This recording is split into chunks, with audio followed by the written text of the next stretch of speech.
Hello, everyone, and welcome to our Sustainable House Day expert session. We are incredibly glad that you could join us today. First, I'd like to acknowledge that we are meeting today on the stolen lands of many First Nations people. I am coming from the lands of the Dja Dja Wurrung people of the Kulin Nation. We would like to acknowledge their elders past, present, and emerging, and acknowledge that sovereignty was never ceded, and this always was, always will be Aboriginal land. And if you feel like, feel free to share which Aboriginal land you are watching from in the chat. Before the webinar begins, we'd like to tell you a bit about Sustainable House Day and Renew. Sustainable House Day is a national event that gives you access to Australia's most sustainable homes. So this year we're offering 4 themed weeks of online and in-person events around the country leading up to Sustainable House Day on the 17th of October. On that day, we'll host a day of free online sessions with homeowners. This week is our Building and Design Week, brought to you by Your Home, Nathers, and Design for Place. Thanks to them for making this event possible. You can visit sustainablehouseday.com to see detailed house profiles and tour videos for the 130 homes open this year and to book for our upcoming events.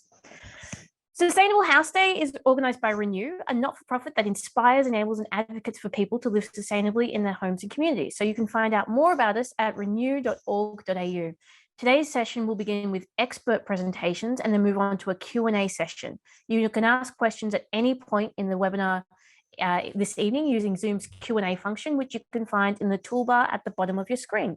Please use the Q&A and not the chat to ask questions. Now, introducing our MC for the evening, Krabashni Hannan, sorry. Over to you.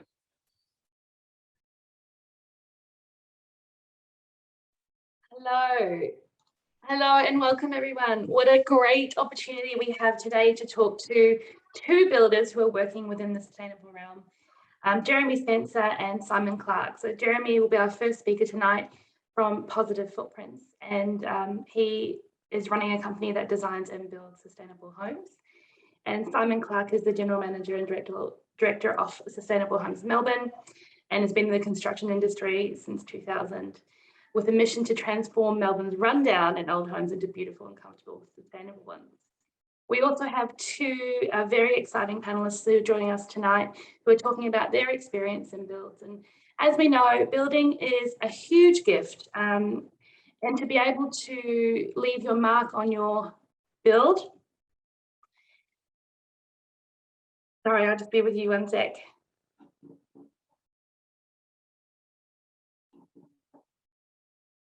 Join audio. I'll just join audio quickly. Sorry about that. You're actually coming through loud and clear. Oh, okay. Sorry, I got a message to say join audio. I was like, oh no, no one can hear me. So as you know, building is such a huge gift, and if you have the opportunity to be able to build for yourself, renovate or retrofit your home or build new, it's a gift. And being able to impart your sustainable values into your home and make sure it's the way that you want it to operate and you want to tread lightly on this earth, it is amazing. So I'll hand over to Jeremy, who's our first speaker.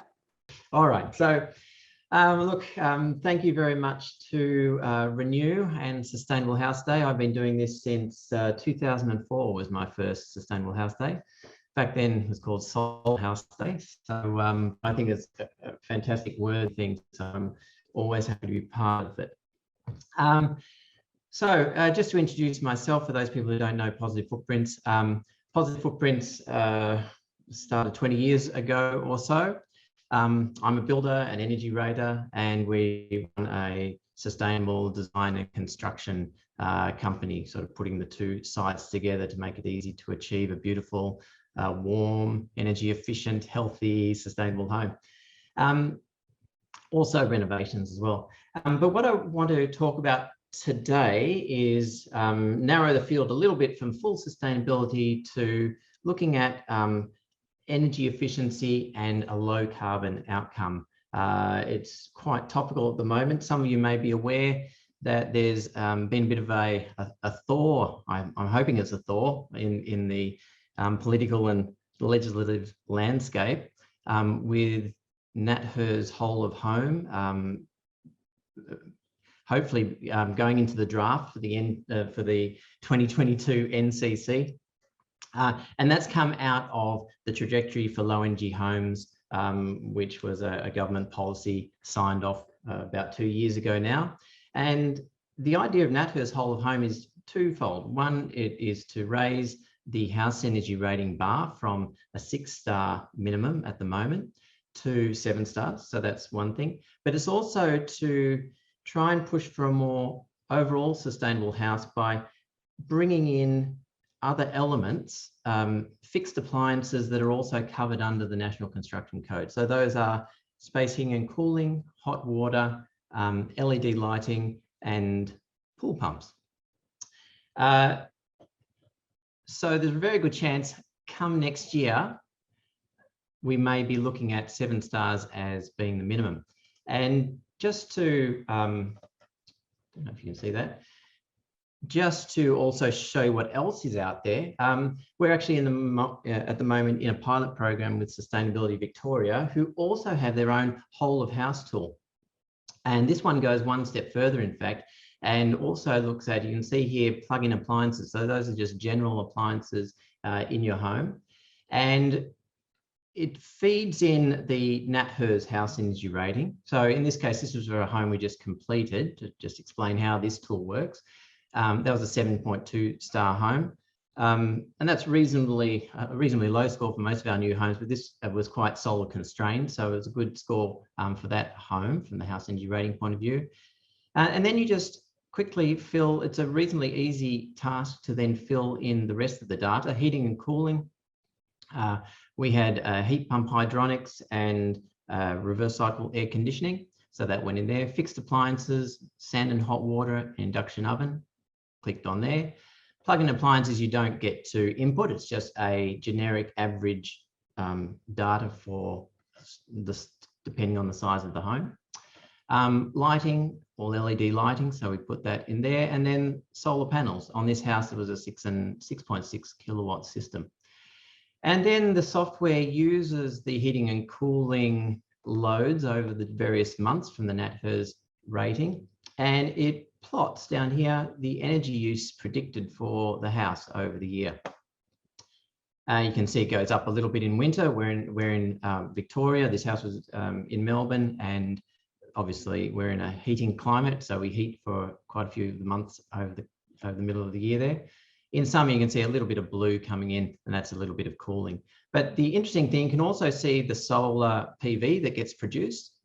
And up here, it groups it all together to give you a rundown of the whole thing. So it shows that for this house, 4.1 tons of carbon dioxide is created in the energy that it uses to supply the utilities and the electrical power of the house. This house was all electric. But it also shows how much the electric production, the renewable energy on the roof, is contributing to the grid and offsetting carbon dioxide by providing green power to the grid.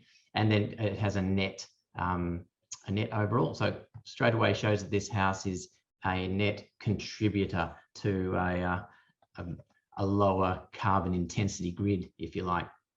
And I show this really just to let you know that if you're building a home at the moment, this stuff is coming down the pipeline. If it's not in the 22 rendition of the National Construction Code, you can almost bet it'll be in the 2025 version of it. And houses are long-lived things. So if you're thinking of building a home today, I wouldn't be settling for a 6-star home at this stage. That's almost a relic of the past.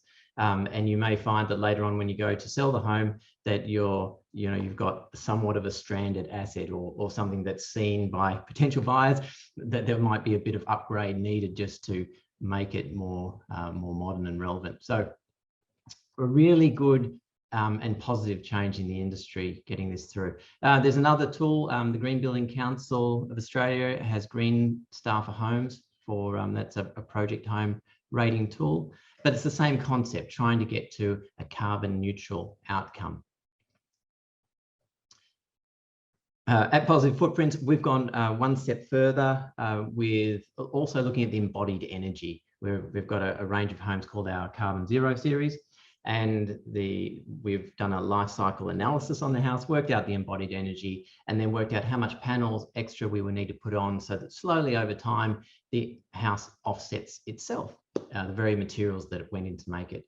The other thing that is really important for the future is electric cars are coming. So in fact, all our homes now, including the Carbon Zero series, we usually wire in ready for an electric car for when our clients get one. And in the Carbon Zero series, we also put on another couple of kilowatts of panel so that when they do get one, there's enough power to offset the energy use of that car. So effectively, you'll be driving around carbon neutral. So really, that's just to let you know where things are headed, to give you maybe an idea of, on your own projects, what you should be aiming for, because this is not pie in the sky stuff. This is real world. This is easy to do. It's a well-trodden path, and our company and many other homes around Australia are heading in the same direction. To give you a concrete example, this is Hillside House. It's been open for Sustainable House Day last year, and I'm going to do. We've done an energy analysis on this home, which I'm going to go through and show you how it performs and how we achieve that performance. If you do want to see the owner's tour, you can log on to Positive Footprints. It may still be up on the Sustainable House Day site as well. Also, you could check out our socials, and there's other talks there as well. But you can see already that this is obviously a passive solar design, so we specialize in passive solar design. The northern light shining in there, those big eaves, letting in the winter sun, but come summer, that'll be fully shaded. So before we look at the actual performance, when you're thinking about how to cut down the energy use of a new home or a renovation, it's exactly the same process. You sort of want to know the information of where the energy goes into a standard home. So this Hillside House is in Victoria. This is the Victorian average pie graph for energy use in the average home. If you're coming to us from other states today, your pie will look slightly different to this, but space conditioning usually predominates, especially in the cooler states. It gets a little bit smaller as you get higher into the north and the hotter climates, but still significant. The average house size, 200 square meters. This pie here in Victoria represents 8.8 tonnes of carbon dioxide. We have the dubious distinction of having the most energy intensive electricity of any state. So we produce a lot of carbon dioxide every year. This is 8.8 tonnes of carbon dioxide every year. That's a huge amount of rubbish coming off our home or pollution. The average home in Victoria is a dual fuel home. That means it uses gas and electricity. And if you got the megajoules of your gas bill and added it to your kilowatt hours of your electrical bill and put it all into kilowatt hours, you get an average bill of, an average usage of 52 kilowatt hours per day, and an average annual fuel bill, combining those bills together, of 2,686. And in fact, that might be a little bit low now. This was a couple of years ago I did this slide. All right, so let's look at the Hillside House. How does it compare? The Hillside House, it has a 4.3 kilowatt PV system. This is energy consumption and production data over the last 2 years, from 2018 to 2020. 3 adults living in this home practically full time. And you can see down in the right-hand corner, this house has an average daily consumption of 0.6 kilowatt hours.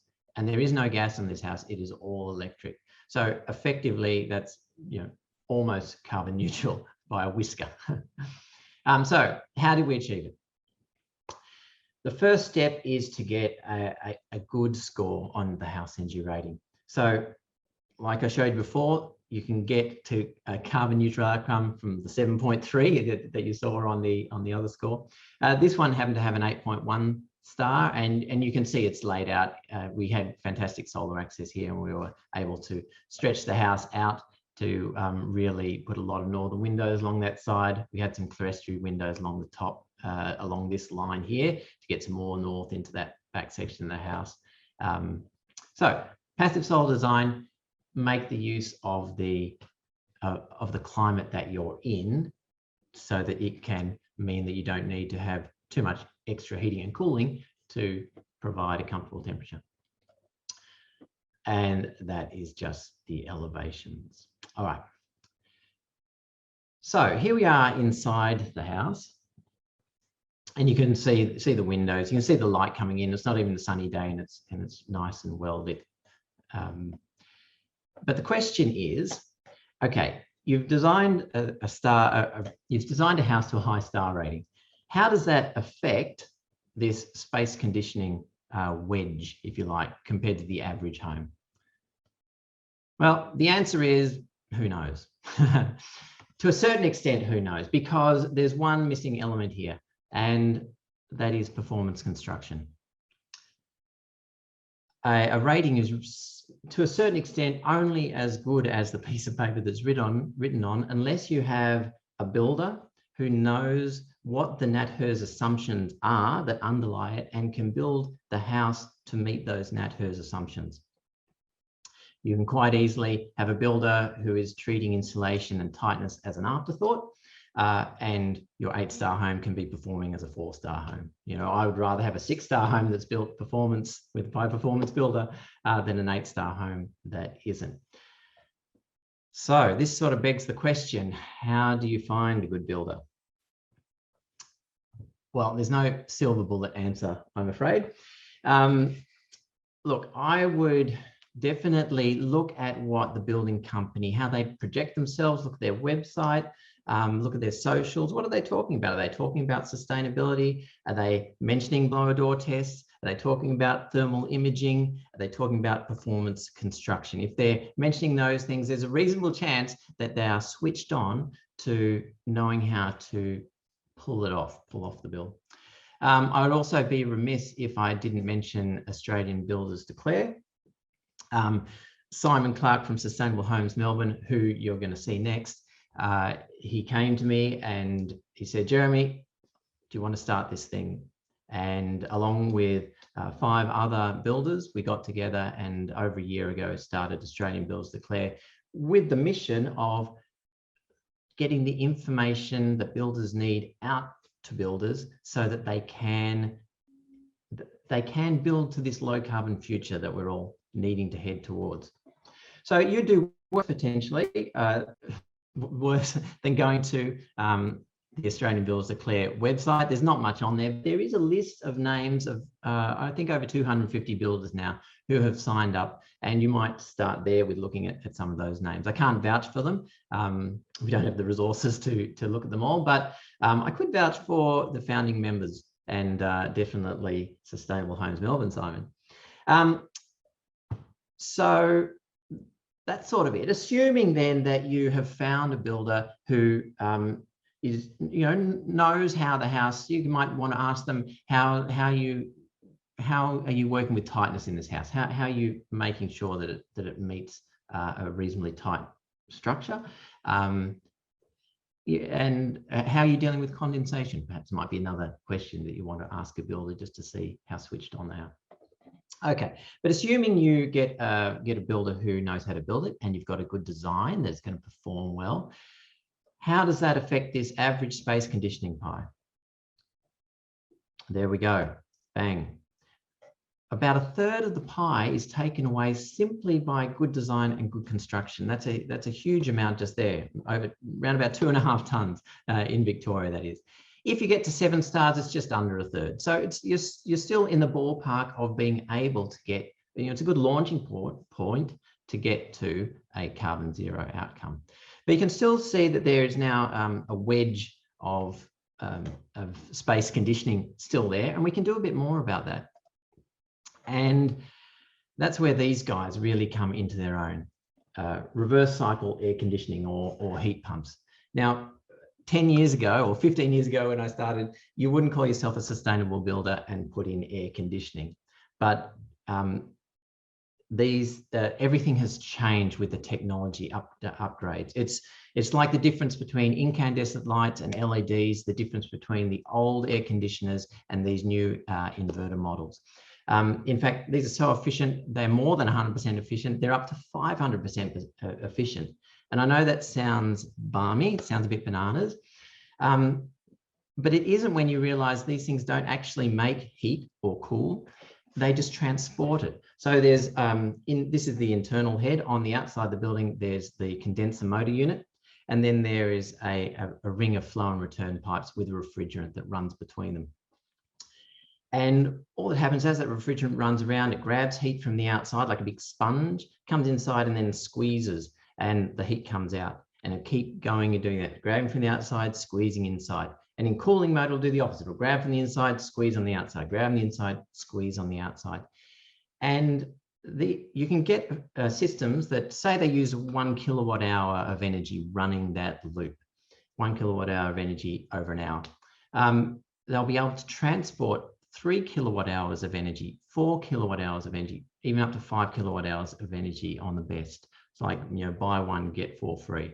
So in this house, and that buy one, get four free, that's called the coefficient of performance. So in that case, that would be, if it's 500%, that would be a coefficient of performance of 5.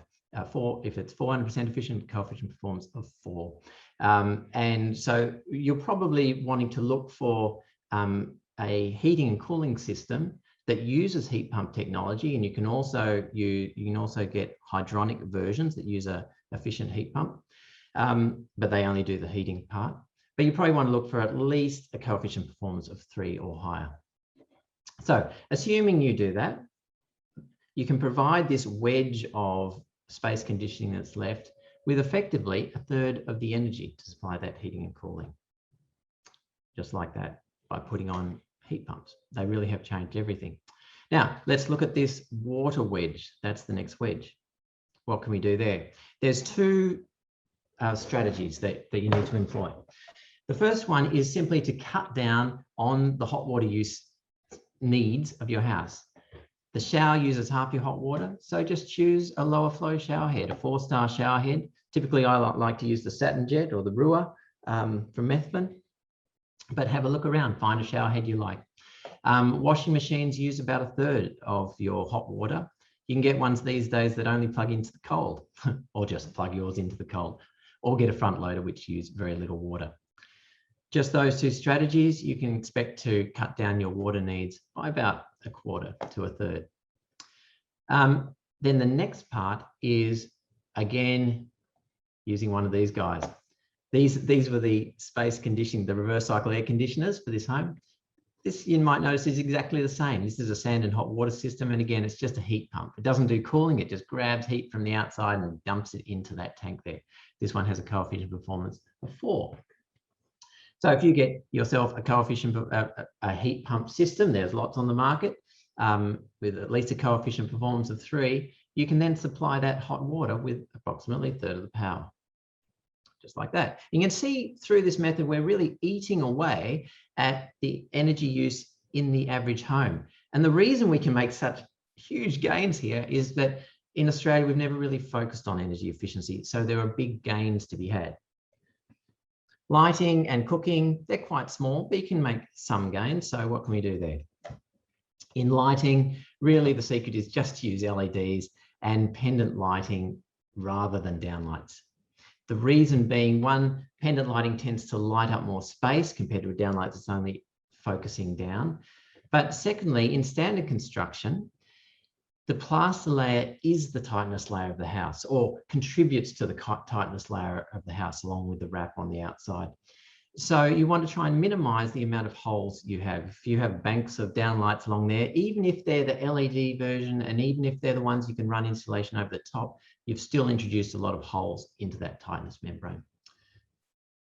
All right, so if you do that, you can make a little bit of gain on your lighting by going LEDs and pendants. Cooking. So we use a lot of induction cooktops more and more these days, and I'm getting fantastic feedback from clients on just how they are to use, which makes it easier to sell on, again, to other clients. Originally, there was a bit of hesitancy because people didn't know, how is it compared to a gas cooktop? Induction cooktop, typically about 50% more efficient than a gas cooktop because you don't lose that gas that goes up around the side of your pots. But it's only a small wedge. The main benefit, I think, of going to an induction cooktop is that basically this is usually the last gas appliance in the house. And once you go to an induction cooktop, you can effectively get rid of the gas meter. And that saves you your $300 connection fee every year for the life of the house. And it also means that you only have the one bill. Instead of a gas bill and an electrical bill, and you're trying to compare, how do I compare megajoules to kilowatt hours? How do I work out how much energy I use? Now you just have one bill, and you can straight away see, am I producing more energy than I use, or am I not? Assuming you have some PV on the roof, and we'll get to that very shortly. So if you do an induction cooktop, you can see we can save a little bit on that wedge there. And the last section, appliances, is really, that's really up to the owner. But it makes a big difference if the owner goes out and selects just the higher star appliances for their major white goods. So this is actually a really useful website, energyrating.gov.au. You can go there, you can rank these different models, which are all covered under the star rating system. You can rank them by efficiency if you want before you go out and shop. You can also check, Choice Magazine to see whether it's does the job well. Anyway, there are various places that you can check for information. But the main point is when you go shopping, you don't need to get the highest star rating, but I would get, if not the highest star, I'd get maybe the next star down. You do that, you make a significant impact on the appliance use in your house. And so there you go, you can see that you can save around about a third of your appliance wedge. And so we've really eaten away there at this whole pie. The next step is really the last piece in the puzzle, and that's to offset with photovoltaics. And in this house, 4.3 was enough to effectively get pretty close to carbon zero. And 4.3 is not a big system. If this had a 6 kilowatt system, they would be, producing more power than they need. So you can see this is a very straightforward pathway. You do exactly the same thing if you're doing a major renovation. Though in a major renovation, you might also spend a bit of time just tightening up the existing house and re-insulating that. But yeah, you do all this, and what are the savings? So this is the hillside house.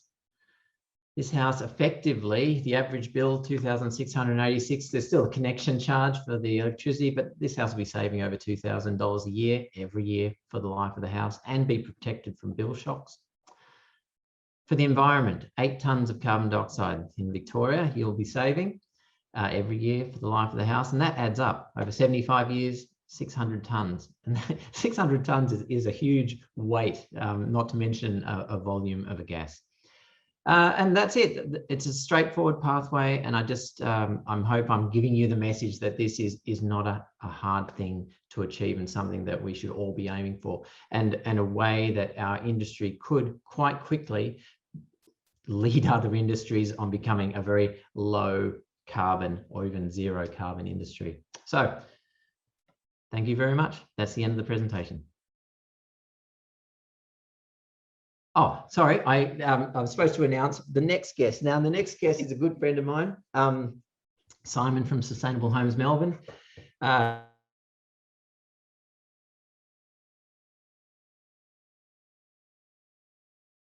Hello. I think that Jeremy's just frozen there, but yeah. Welcome, Simon, to the presentation. Thanks so much, Jeremy. Just Great. popped out there for a second. Yeah. Yes. Thank you. And thanks, Jeremy. Awesome presentation as usual, full of knowledge. Thank you to everyone for being here tonight, and to Krabashni for hosting this event, and Sustainable House Day for putting it on. I've always admired the work that you guys do in promoting sustainability in our industry. So my name's Simon Clark, Director of Sustainable Homes Melbourne, and we focus on transforming rundown old homes into beautiful, comfortable, sustainable homes within Melbourne's inner city. We don't build new homes at all. But don't worry, I'm not here to tell you all to renovate, because some homes just cannot be saved. What I am here to do is help you make an informed decision in deciding between renovating or knocking down and building a new. There'll also be a lot of knowledge in there if you are renovating or rebuilding. It's certainly a challenging, it can be a challenging expedition for some people to take on.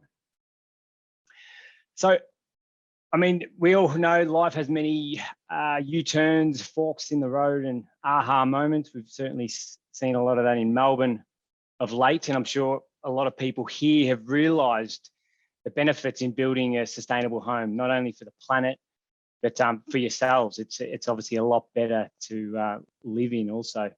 But I'd just like to start off with mine. So I began my career as a carpenter, somewhat begrudgingly. My father was a carpenter, so I thought, why not give it a go? I worked for a builder in the little old Victorian town of Gisborne, and I loved being a carpenter. I loved the trade, and I couldn't imagine doing anything else. I finished my apprenticeship at the age of 21, and I fell into a carpentry business in reality with a friend of mine that was a little bit older. We worked for builders all over Melbourne, covering renovations to new builds and all the rest. And I love that sense of freedom and responsibility. And one day a gentleman arrived on site offering the last of the 3-month-long builders courses. The builders course now is 6 months. And so we just snuck in on that. So I did that course. About a year or so later, got my builder's license and then started my own business as a builder. So I was 23 by now, and as was the world back then, I threw an ad in the local paper and received a couple of phone calls and got a couple of jobs, and I was off and running. I made no money in the first few years, as I'm sure a lot of builders can attest to. It's a jungle out there. They certainly don't teach you how to run a business at builder school. I'd also long planned to travel. And in 2012, I did just that. I packed up the business and off I went. And towards the end of my trip, 18-month trip, I found myself in the UK, where I studied green energy assessment, which was to improve the energy efficiency of existing homes in the UK. It was brought about by the government at the time to reduce the carbon footprint of their existing housing stock in a bid to keep up with carbon reductions set out by the EU, which they were falling behind in.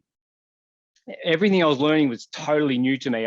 Previous to that, I'd never considered sustainability and how our homes have such an impact on the planet and the people that live in them. So what I'd learned, I knew I'd never heard of it in Australia, so I couldn't come home quick enough. And in 2014, I co-founded Sustainable Homes Melbourne, and based on the love of renovations, Melbourne, and a newfound love for the environment. So my presentation today will focus on 10 major items you as a homeowner or builder should be looking out for when considering renovating or rebuilding, and steps you need to take to make an informed decision. And if I have time at the end, I'll provide a few simple pieces of advice that you can do today to improve the comfort and energy efficiency of your home rather than a large-scale renovation. Firstly, I want to acknowledge why it's so important that we improve the energy efficiency of our existing buildings.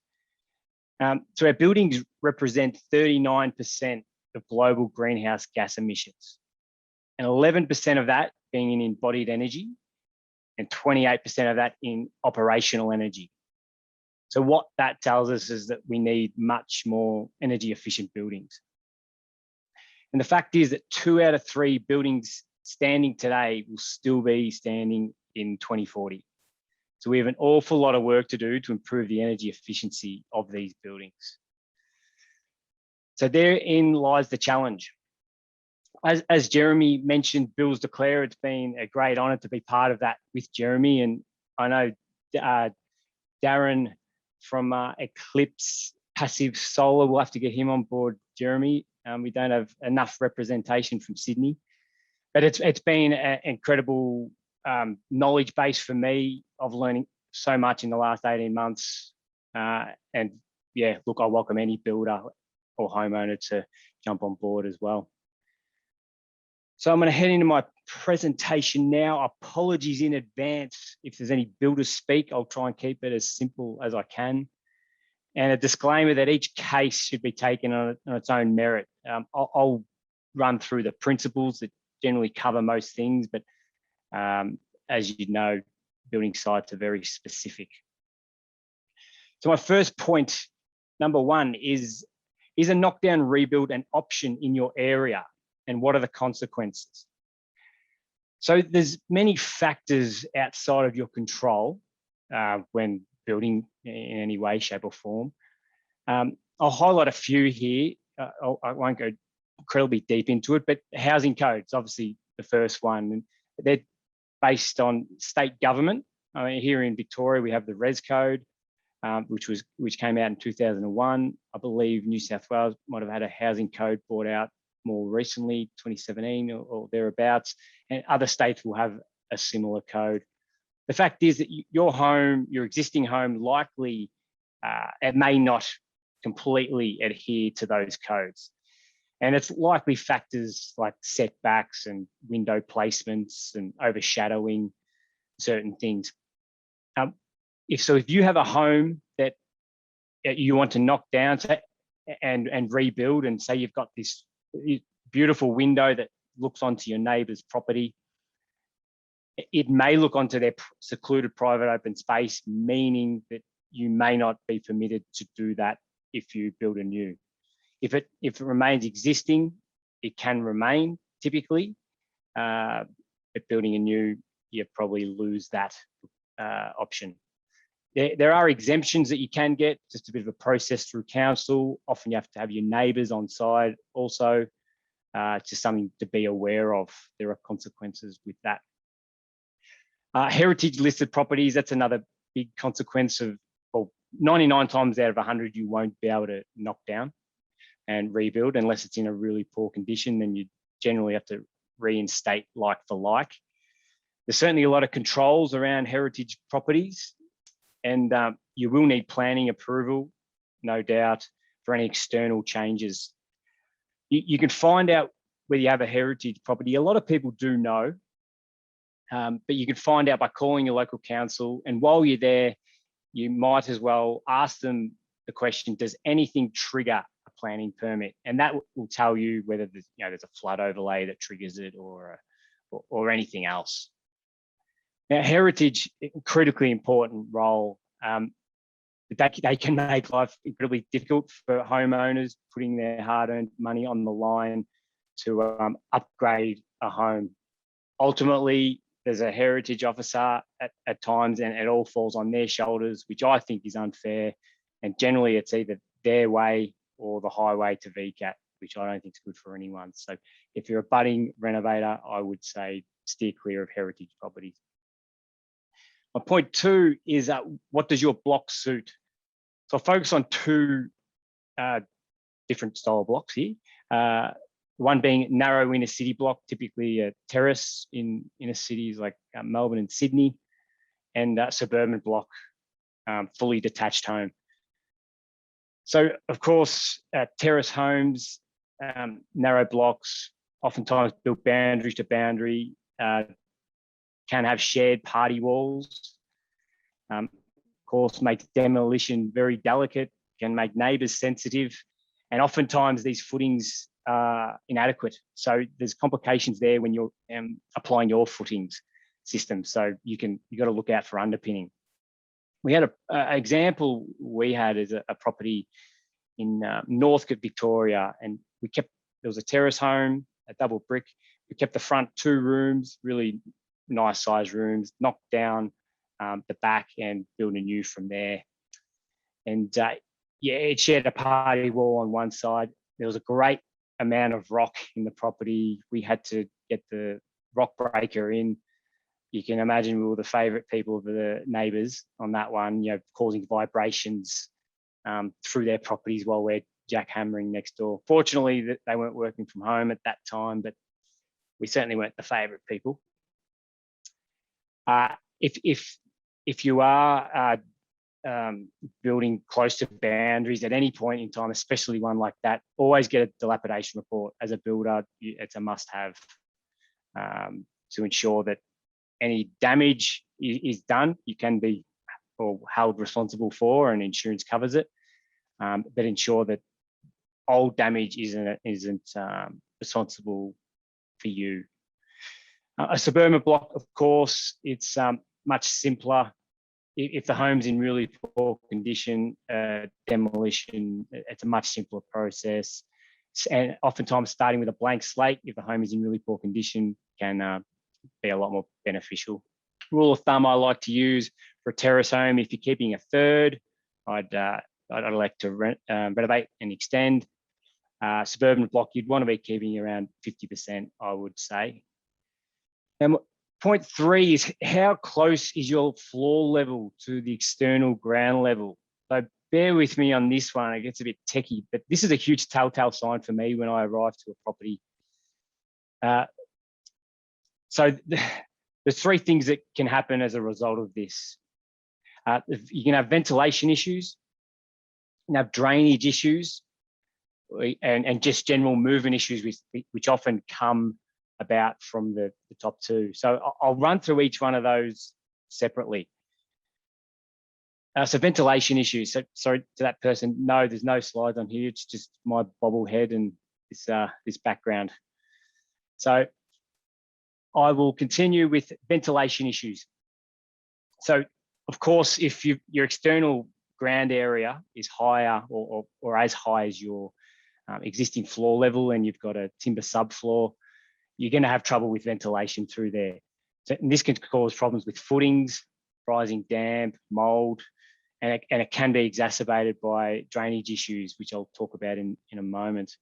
You really, the construction code requires you have to have 150 mil below your bearer to allow airflow to come through. So that would be your floor joist, bearer, about 90 mil again, and then you got 150 mil there.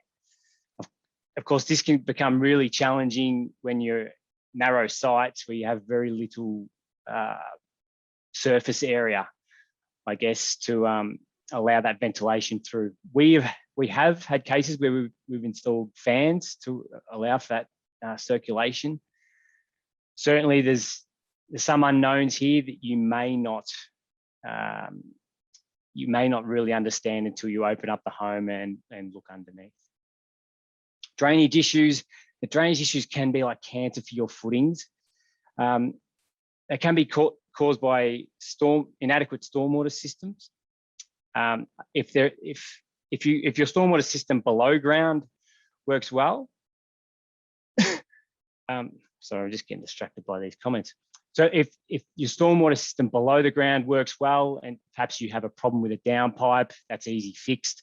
If your stormwater below the ground is inadequate or maybe non-existent, you may have some challenges there, and that can be costly. So certainly seek advice from a drainage specialist, and but yeah, you may have to consider installing ag drains, pumps. Yeah, there's certainly some things to consider there. It's imperative though you keep the area around your home dry. And sorry, I must also add surface drainage. You want your home falling away from the house. I know that so many homes in Australia have garden beds right up against the home. It's not advised. You don't want to be watering a garden bed by your footings. You've got one area of your footing system staying rather moist, and other areas drying out, and they're just reacting at different levels. So that can cause movement. Of course, homes have had that for 100 years, but it's just as a rule of thumb, it's a no-no. So movement issues, so it can come from the 2 above. But what I see often in Victoria is a client that has re-stumped in the last 10, 5 or even 2 years, and they've had movement already. And a lot of times I'll think, oh, there's drastic things that are wrong. But oftentimes it'll just be that they've engaged a re-stumping company that have re-stumped as they wish, really. But what you really should be doing, get a soil test, get an engineer's advice to design that system. Otherwise, you're just hoping that it works. And I've seen tens of thousands of dollars wasted in that way. I can't emphasize enough, you must start from your foundations and don't build on compromised foundations. It's a waste it's unsustainable, and it's costly. Number 4 is again talking about foundations, and I've got his soil report and existing conditions. So a soil report can be the deciding factor on renovating or building a new. So you really want to find out, and really referring to suburban properties where you really want to find out what the condition of your soil is, and will it require an elaborate footing system like screw piles or board piers.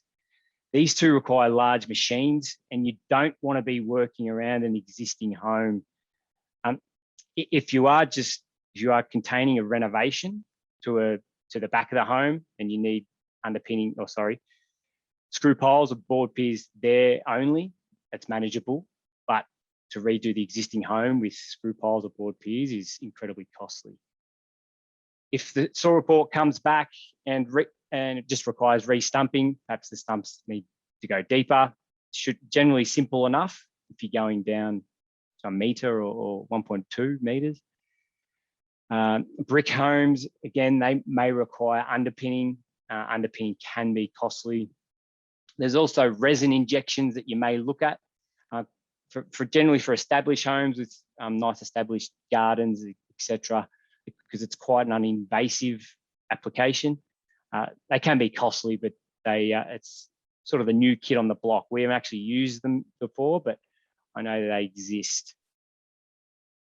Number 5 is, are there any large structural defects, especially to load-bearing walls? So no doubt a lot of old homes will have large structural, or potentially have large structural defects, cracks through walls, etc.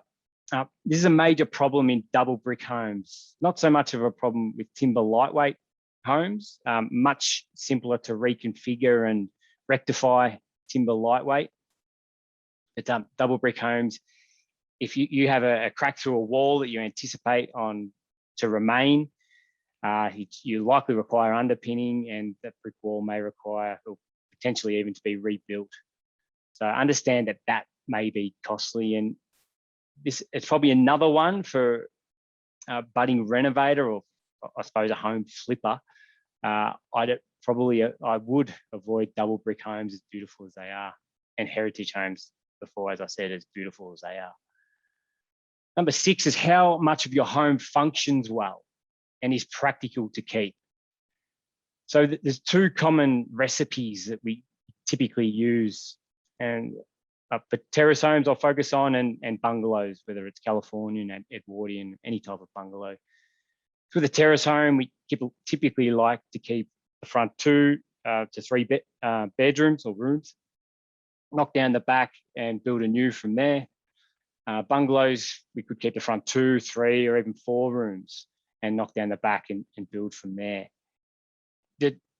The idea here is which a lot of people miss out understanding, is keep your renovation as separate, your extension as separate as you can to your renovation. Understand that you only renovate, of course, the existing, and then we want to draw a line in the sand as much as we can and establish where the new zone of the house is going to be. It becomes somewhat challenging or laborious, probably, and costly, I guess, if you start, I suppose, trying to do structural works into the existing home. That's where you can't get machines in, and you need manual labour, and it can be costly. Also understand that your home likely will have, with an extension, 2 different footing systems. You'll likely have a concrete slab at the back, we often like to use, incorporating thermal mass and all of the rest. And your existing home is likely a lightweight structure and on stumps. And these 2 are going to move at different rates. So understand that, and I mean, any good designer, builder understands that and designs accordingly. Number 7 is, how attached are you to features of the existing home? So are there beautiful features you'd be disappointed to demolish? Oftentimes, we can salvage and repurpose them. Even whether it's a renovation or a new build, they can be repurposed. The property we have open for Sustainable House Day is McDonald Street here in Northcote, Victoria.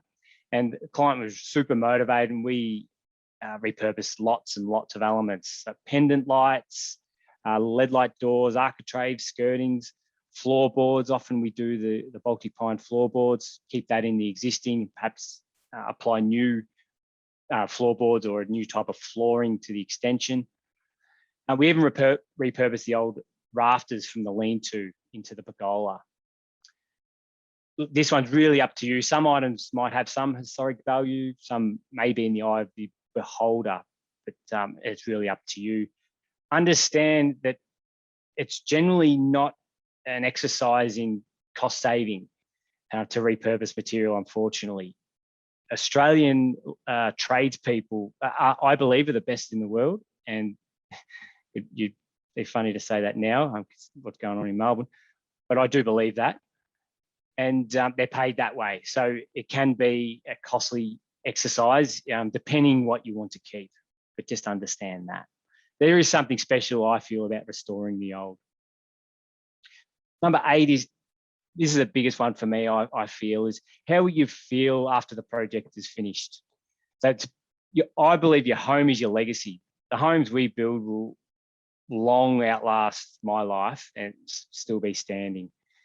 And will you cringe at the thought of disposing of your home? And will you seek satisfaction in restoring this beautiful old home that you have into a really energy efficient, sustainable, comfortable home that can be a real example and be displayed potentially a Sustainable House Day and be a great example for the community? People think you're mad if you do and mad if you don't, but that one's up to you. My number 9 is, so what sort of appetite do you have for the unknown? So this one, I mean, we can't beat around the bush. There's uncertainties with construction generally, and unfortunately renovating, there's potentially greater uncertainties. So you must have a contingency plan or contingency sum in place. The better prepared you are, of course, the less uncertainties there will be. So that just emphasizes how important it is to engage a good builder, designer, and architect early on, and carry out the appropriate investigations and tests. I'll run through those in a moment, and they will really try and remove any ghosts that there may be hiding. And of course, when entering into the building contract, understand where those areas of uncertainty are. And of course, generally they'll be around the existing home. The number 10 is investigations to perform. So I'll run you through here what I advise our clients to do. And I've already touched on a few of these, but call the council. First step is call the council's planning department. So that'll give you an understanding of the process you're looking at. And what you really want to find out is a planning permit required. And to find that out, ask the question, does anything trigger a planning permit at my property? And you who knows, you could be in a flood overlay, land management, heritage overlay. There's a number of elements that could trigger that, and council will be best suited to advise on that. They're typically really quite efficient at getting back to you with that one. A soil test, of course.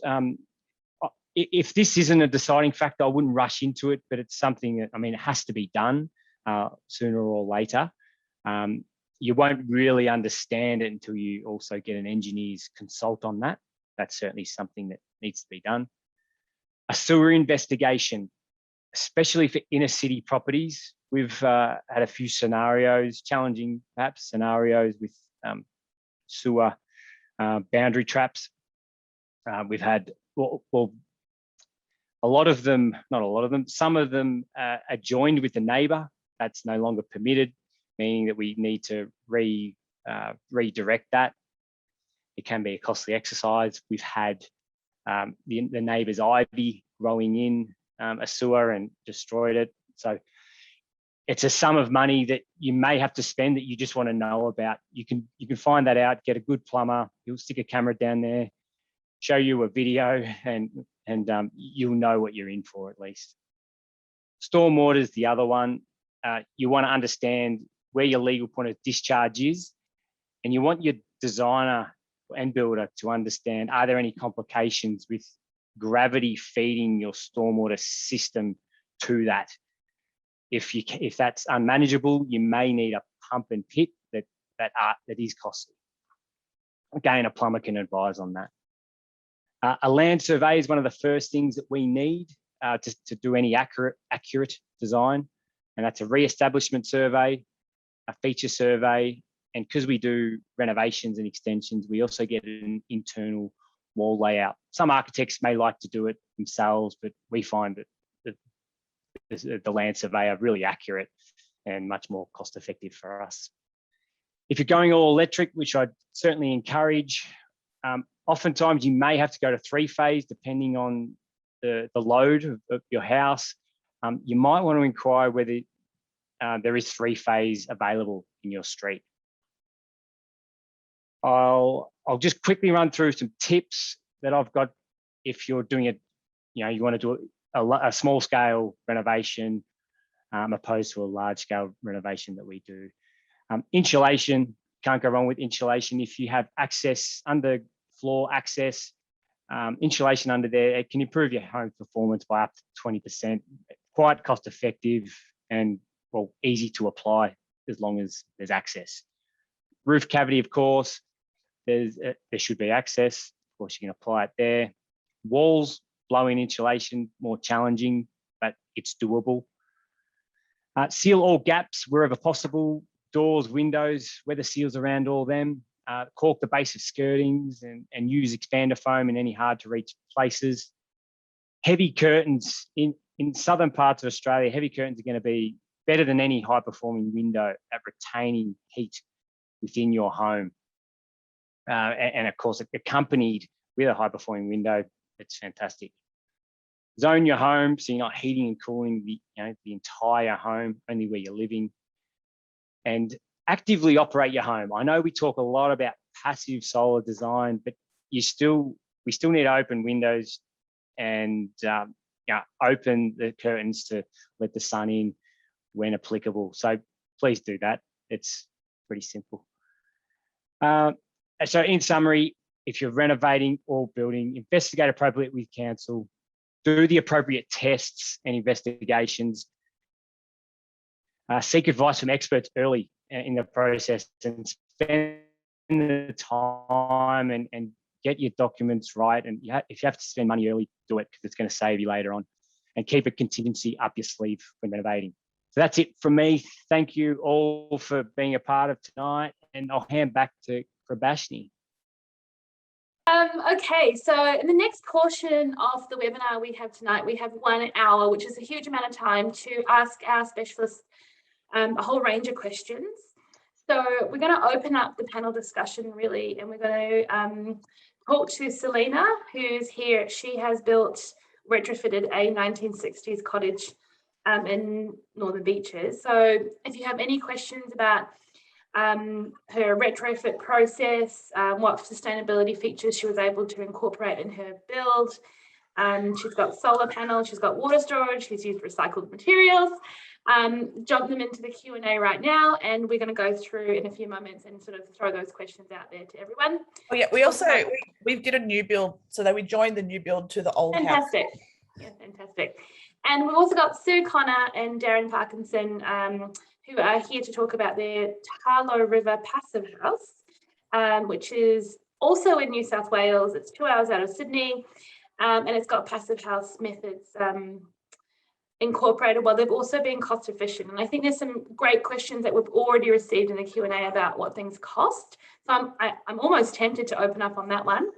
And it's a really beautiful design, and it's sitting in a beautiful, tranquil setting. So it's gorgeous. If you haven't already checked it out, jump over to the Sustainable House Day website, check out these builds, because they're very exciting, but it's also really interesting to talk contextually about all this stuff, but see the results as well. So get a really good understanding of, within that framework, what is the type of building that can be designed, or the type of architecture that you can sort of capitalize on with those values in mind.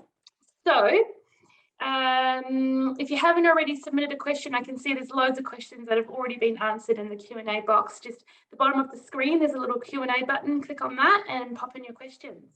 I think the first interesting question that I kind of want to open up to the whole panel is really thinking about star ratings and costs. So Trent has asked a question about elaborating on ways to build houses or townhouses that have an 8.5 star rating, but cost the same as a 6-star rating.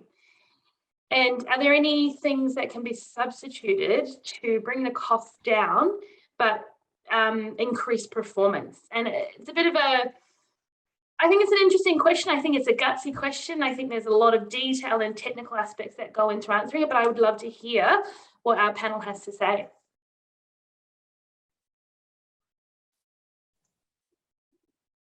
Jeremy, I think you might be on mute there.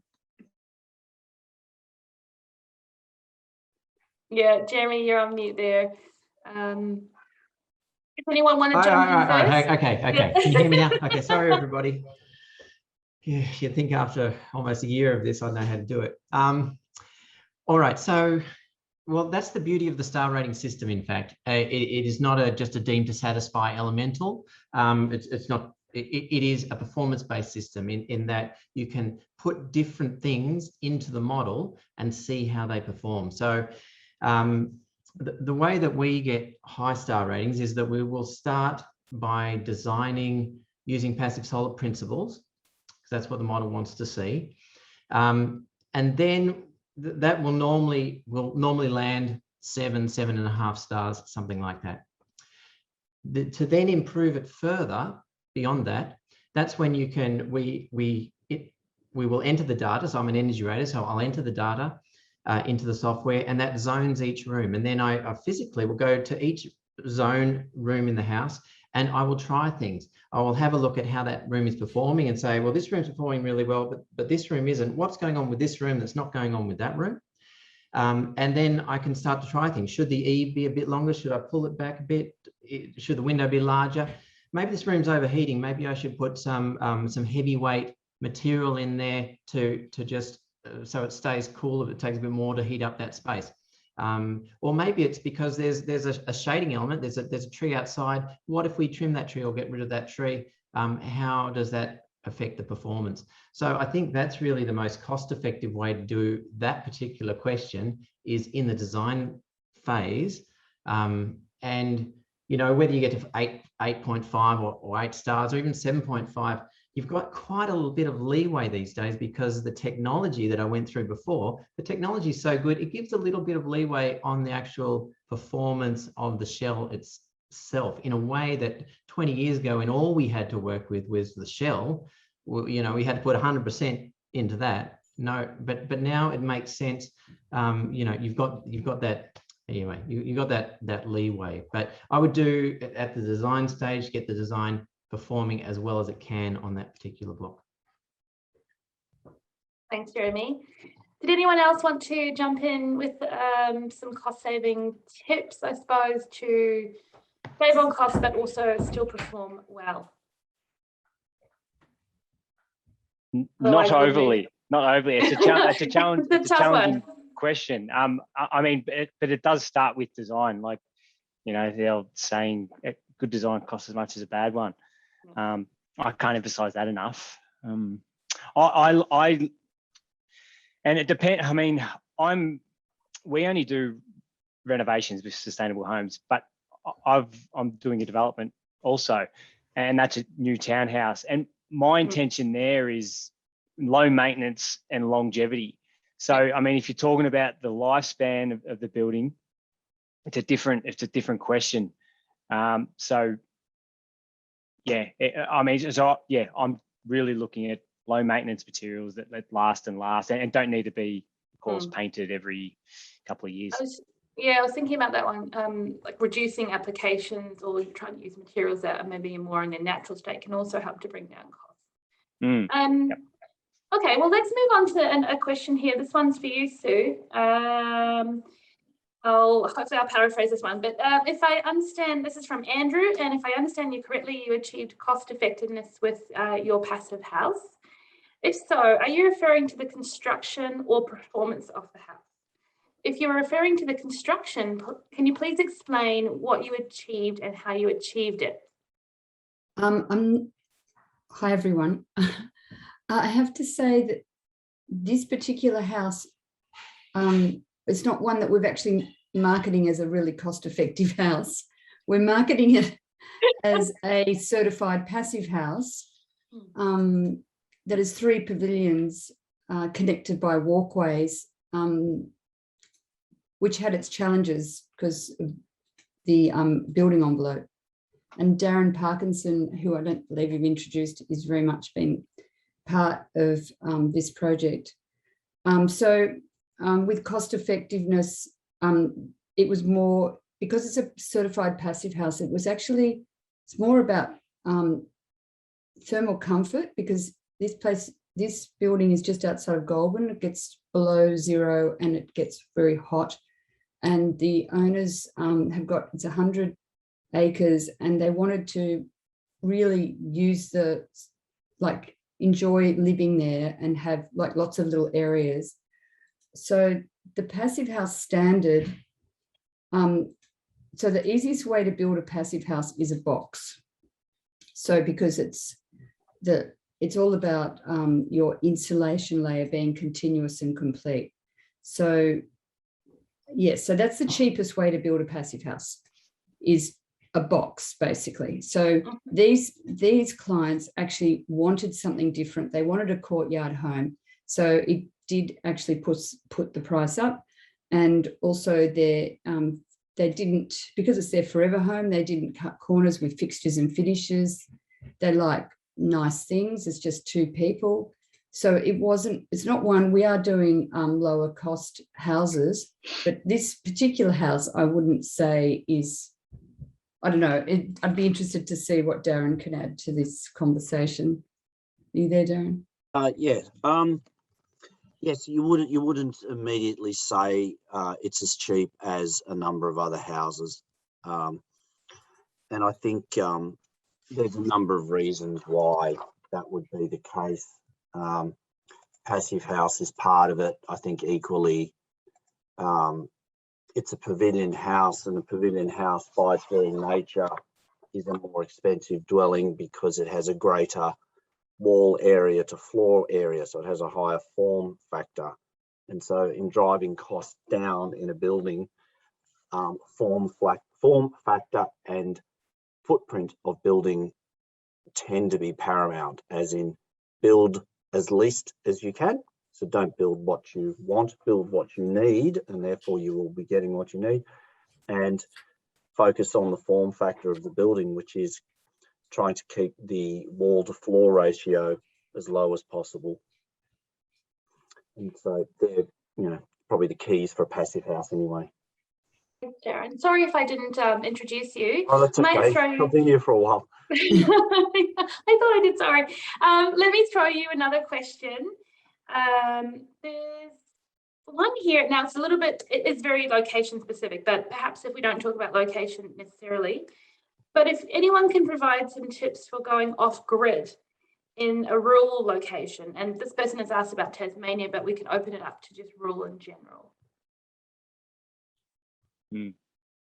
Well, yeah, we're doing a lot of our houses are off grid in country areas, and the passive house standard, because it allows for a lot less energy consumption, then when it comes to producing energy, you don't need as much because you haven't got that load. So so all the other things like water, rainwater tanks, and your sewerage systems, and they're all fairly standard sort of ways of providing that. It's not really complicated providing an off-grid home. Would you agree, Darren? No, but certainly, the cost of having a fully autonomous home is expensive when you have to have enough energy production and storage to keep the lights on, all day and all night. So ultimately, you have to the fundamental key is just reduce the consumption of the house. And so ultimately Passive House does that because it's an envelope first strategy for the building. And so it's focused on, as well as sort of human comfort and a few other things, keeping the energy consumption very low. Are there any issues with the authorities for going completely off grid, or do you still have to be somewhat connected? No, there's plenty of places where people are off grid simply because the cost of getting the actual utilities to the property might be ridiculous. So it's far cheaper to spend $50,000 on a PV system than it is to spend $100,000 simply to get electricity from a supplier. So why would you do that? And so pay for the privilege of getting it and then pay for the privilege of using it all the time. You would generate your own, wouldn't you? Both ways. There are urban limitations, like our council won't let me go off grid. I'm ready.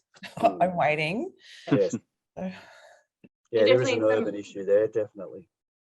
We had a client go off grid, somewhat. It's still water connected and that sort of thing, but electricity in Melbourne. I'm not sure whether it was formidable, to be honest, but somehow they got around it.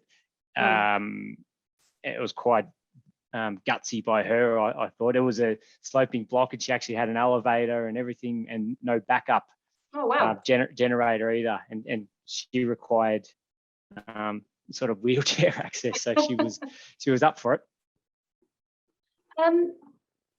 I would love to throw this question to Selena. It's actually around I've lost my question here actually, but it was around what are some basic sustainable home principles that you can look at before you commit to buying the property or land in the first place? And I thought it's an interesting example in your case that you've built new and you've retrofitted. And obviously I was interested to know whether you bought that site with that in mind or whether you'd already owned it and decided to do that.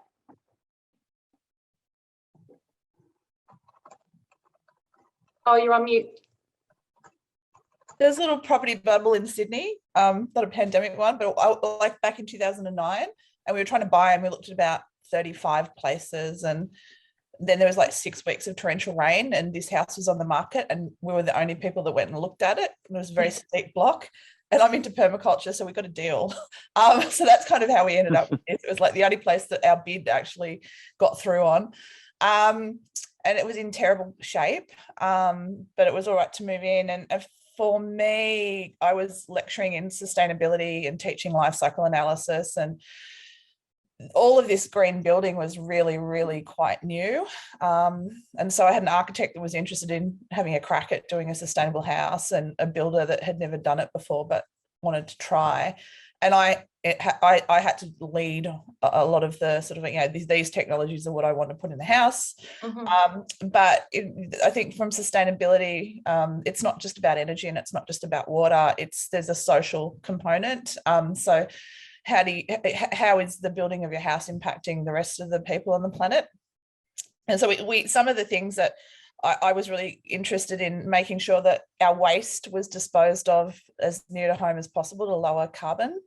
So the builder, the first lot of waste from the build, sent it to Queensland because it was $50 a container cheaper to send up there. And I said, I'd rather pay the $50 and not have the carbon. So having those discussions with the builder, I wish I'd met these guys. I was just thinking, are you connecting to right here? Yeah. And just sort of understanding, why are you wanting to do the build? What's your sustainability goals? Because for us, there was budget consideration, so I had to have a list. And in the new side of the house, I did absolutely everything I wanted to do. So we got like the highest grade insulation, we did passive solar, we did active heating and cooling, and it's just an amazing part of the house. In fact, they built it, and then we had like a celebration the day that we knocked a hole between the old and the new and put a door frame in there.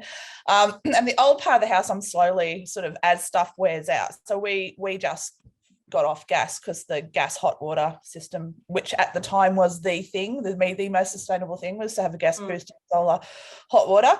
It died. And now we have electric boosted solar hot water, and that meant we got rid of the gas stovetop. We've got induction. I love induction. It is so much better than gas. It is so easy to clean. The energy is instant. It's much better air quality in the house. I just got rid of all of, we used to have a wooden fireplace, and I've now bought heaters for all the rooms now that we've got. So our initial solar system died, and then you've got the decision as what do you do with all that embodied energy that's in that system? So I've kept it because we are getting an electric car and it's going to feed the car. So I've now got 2 solar systems on the roof. I pumped out 48 kilowatts today, which is not a bad day before summer. And so we are like very carbon positive in our house, because we also, our behaviors are very low energy behaviors. So we don't have a pool, which is a huge energy suck. We only just put reverse cycle aircon in last week for summer. But yeah, all of the things I've waited till the technology's been right and waited for the other stuff to wear out first. My brother is called Dr. Electrify. He's just presented he's the world expert on energy usage. So you can check him out. So I often discuss with him, what should I be doing? So talk to people that know what they're doing. So you can check out him. He's currently on a mission to electrify the entire American economy, and then he's going to come back and do the Australian economy for renewables. And I think we're all moving that way. The governments are finally shifting, and we've got COP in a couple of weeks, and there's much better discussions, there's better information, there's better rating systems. And I think you need to have an attitude of do what is best now and what you can afford, and be willing to update it and upgrade it later. So there's this cycle of continuous improvement if you have a sustainable house, that you can't just build it and then go, yep, I'm set now, that's fine. Yeah. Well, I think you've done it. It sounds to me like you've done it in a way where you've been mindful about what's been reused once it's been disposed of, or what's going to landfill, and what can be reused, which is also fantastic. Yeah. Leads nicely into one of our next questions, which is why have solar hot water systems gone out of fashion? That's from Jan McNichol. Anyone want to jump in? Yeah, I'll have a I little don't think they have. Yeah, solar hot water is still fantastic.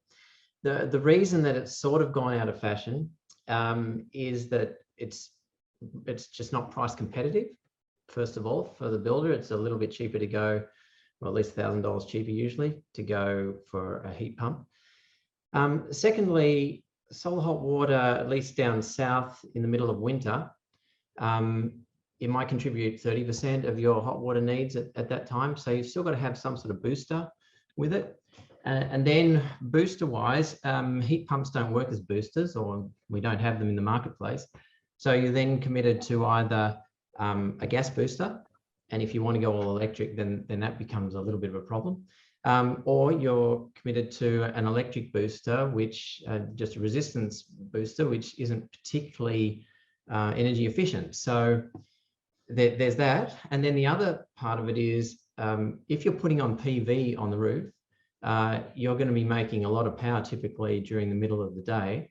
And especially if you're not home during the day, say you're working abroad, it actually makes sense. Let's make the most of that and use that. And so if you can get a heat pump system that has a timer that can set it to heat during the middle of the day, these things are just they're just working together well. So it's not that solar hot water isn't a viable option. It is certainly a viable option, and you can have a sustainable carbon neutral home, no problem with solar hot water. And while we're on the topic, we have another one. What is three-phase power, please? I'll jump in on that, I guess. So Jeremy's the tech guru I always lean on, but I'll cover it. So a property will have a single phase, which is between 40 and 60 amps. Is that right, Jeremy? Yeah, 32 and to 64. I know. I'm not the tech guru in this. I just know that this is what I know about it, is that when you see your power lines outside, you see 3 wires typically on those arms, and those are the 3 phases, and a single phase will only pick up one of those. Yeah, you'll notice that you'll have, where it connects, if it's overhead, which is typical, you'd have 3 plugs there that would tell you that it's 3 phase, or you'd have just a single plug. And single phase will only, I think they can upgrade that to about 60 amps. But look, a lot of homes that we do going all electric often require 3 phase. What about you other guys? Is that a similar story, Darren? Or are you off grid? You're on mute. Oh, you're on mute. Look, it does depend on the situation, but typically, if we're building passive houses, the consumption is so low that if everything is designed well, single phase would deal with, because I don't know if Victoria is different. Like single phase 80 amp is a typical maximum supply in Sydney, and you'd be disappointed if you were using all 80 amps of that supply. That's a fair amount of consumption. So you'd be wanting to try and find a way to manage that far better than just simply consume it. So I think, certainly induction cooktops are a savior and a curse, because they are high energy consumers, but it's just for one intense period. They don't have a ramp up and a ramp down. So that's both a positive and a negative. But, I think a huge number of induction cooktops are typically 40, 50, 60 amps simply out of the cooktop. Like they have an enormous amount of potential for consumption. Thank you. You can watch your solar meter on your phone go down whilst you're cooking. That's right, yeah. But it's not that scary because you've saved that anyway. And gas is actually so bad for your health and so bad from a mining perspective. If you're on renewables for your day feed, if you've run out, that's not a problem. I'll also add there, if you are on 3-phase, often there's a feed-in tariff cap or feed-in cap for power back to the grid that the utilities will impose. It might be a 5 kilowatt cap, it might be 10, but often if you're on 3-phase, then they triple that because you get the same cap for each phase. So effectively, if you have a 3-phase inverter and it's a 5 kilowatt cap on each one, you could have a 15 kilowatt panel system still. Oh, yeah. If you want to go that big. That also depends on who your energy provider is. So shop around and ask questions. Okay, that leads me into my next question. What is the most cost-efficient passive house that you're aware of? And what was the cost per square meter and how was that achieved? That's a gutsy question too. So it's what is the most cost-effective passive house that you're aware of? And what was the cost per square meter? And how was that achieved? But if you don't know how that was achieved, I think that's challenging to answer. I'll have a go at this, only I guess because we do this a bit. The issue at the moment is building a passive house is still a custom build, so it isn't. Let's call it an economical build in the respect that everyone would think of as an economical build. It's in the point of plus there's been several projects and a couple we're working on where theoretically there's been seen to be a cost premium to build a passive house, depending on who you talk to or what you investigate, anywhere from 5 to 15 to 20% over an equivalent non-passive house. So certainly from our perspective, and I think a lot of people's perspective who are looking to design and build buildings like this, at the moment the push is to try and eliminate the premium to build the passive house so that it becomes a far more appealing and achievable type of construction for people, or building or dwelling for people to have, and the premium not be there. But the reality is it's not volume builder territory, it's custom build stuff, much like Jeremy and Simon. We're all building custom renovations or custom builds, and it's in that price bracket. Can I please just add something in? It's interesting, this whole difference in cost per square metre. And of course, it seems to vary from state to state. I understand Victoria, I think it seems to be cheaper to build for some reason in Victoria than, say, Sydney. But I've been working, for 30 years in the industry, and I suppose a lot of the buildings I've been doing have been in more upmarket areas of Sydney, and if you go to and working with sort of doing standard construction, and if you're going to build an architecturally designed home, the cost per square metre is actually more than what Darren and I are allowing to do passive house from my experience. But see, I'm doing more, I suppose it's more high-end architectural work, but not really high-end. It's sort of, that's what I'm saying to clients, that I don't believe that there is such a cost premium for an architecturally designed house from my experience. So, you know, it depends what locality you're in and what sort of home you're after, like there's so many variables, like what cost, what fittings and fixtures you're using. And as we said, the building envelope. So Darren and I typically, and there's a lot of people in Victoria will think this is expensive probably, but it's actually cheap for Sydney, from say the northern suburbs of Sydney. It's around 5,000, depending on, I know it's changing, depends on the timber availability, but between 5,000 and 5,500 a square metre. Whereas builders that I were working with, but it is like northern end of Northern Beaches, like Palm Beach, Whale Beach, that some go up to like 7,000-8,000 plus a square metre. So, and that's it's not built to the standard of the passive house, which is, there's more labour involved in passive house, you know, because you're wrapping the building and sealing it. And Darren's actually helping with the cost of that labour by doing prefabricated panels in his factory. So that was actually, you know, that's sort of, and he's helping, in that regard, it's helped with the cost, hasn't it, Darren? Yeah, certainly. Yeah, it has. Like I think certainly the key to keeping costs down in any sustainably focused building is for the sustainability of the building to be the priority and not to treat it as some sort of add-on, bolt-on thing you put on once it's done. It has to be at the core of the building at the point of when it's being designed. And if it is, then you'll get it in at the budget that you have, because you'll make all the decisions you need to in order to achieve sustainability first. And that's what has to happen in order to achieve sustainable buildings for whatever the budget the client has. And also with the passive house standard, we're looking at, there's different layers of passive house, like there's a fully certified passive house, and then there's the retrofit, and then there's all different layers, and we're looking at doing more cost-effective buildings, aren't we, that aren't maybe meeting the criteria of a certified passive house. Yeah, it's a really good point. I think that sometimes people who are thinking about building and they're grappling with this big problem of sustainability and then building and trying to figure out that big funding piece.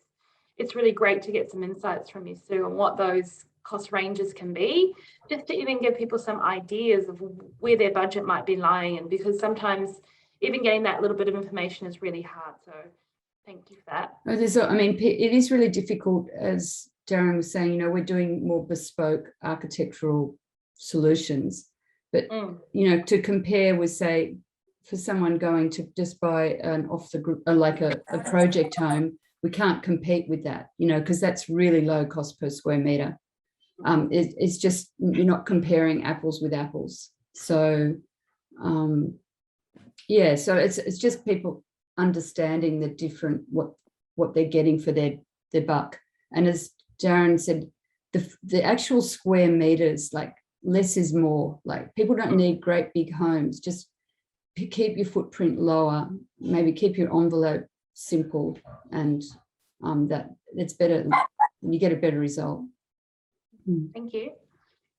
Our next question is, are roof blankets effective, and how do you deal with condensation in an existing home that has been renovated? Who'd like to answer? Go, Jeremy. Oh, look, I'll give it a go. It's a bit of a controversial one at the moment. In fact, roof blankets. The NatHERS code is sort of stipulating a bit more airflow through the roof space, and so anyway, there is argument either way.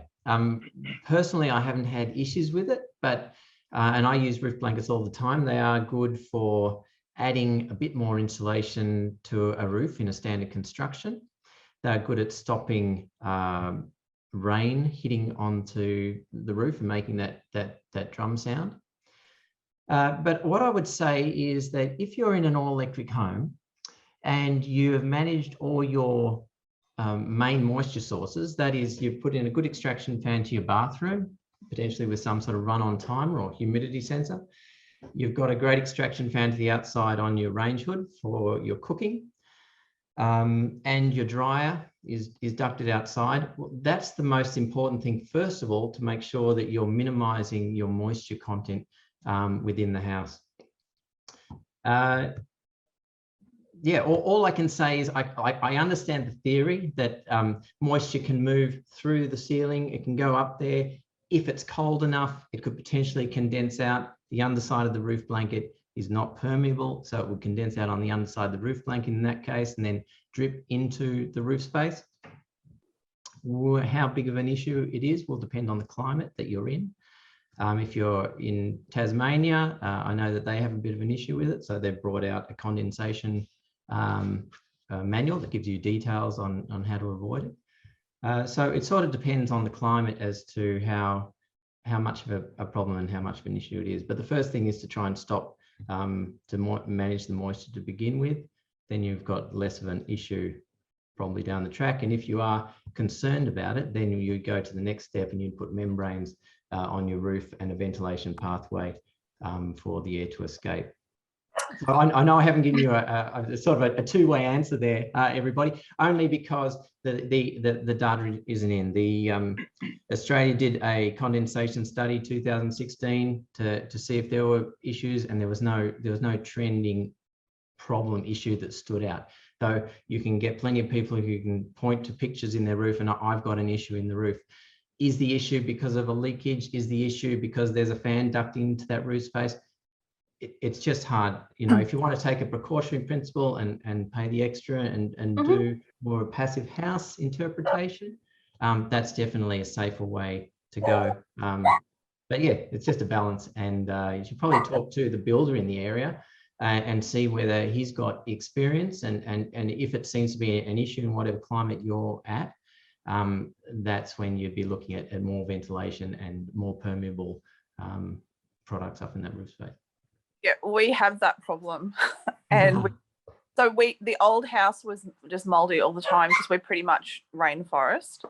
And so on the new side of the house, the architect built a vent that runs. So you have the external roof, and then you have all the insulation, and then you have a wire mesh along the eastern side of the house, and that's high, and you've got a narrow at the other side of the house, and the convection creates a constant flow of air, and it's got rid of all the mold everywhere in all the house.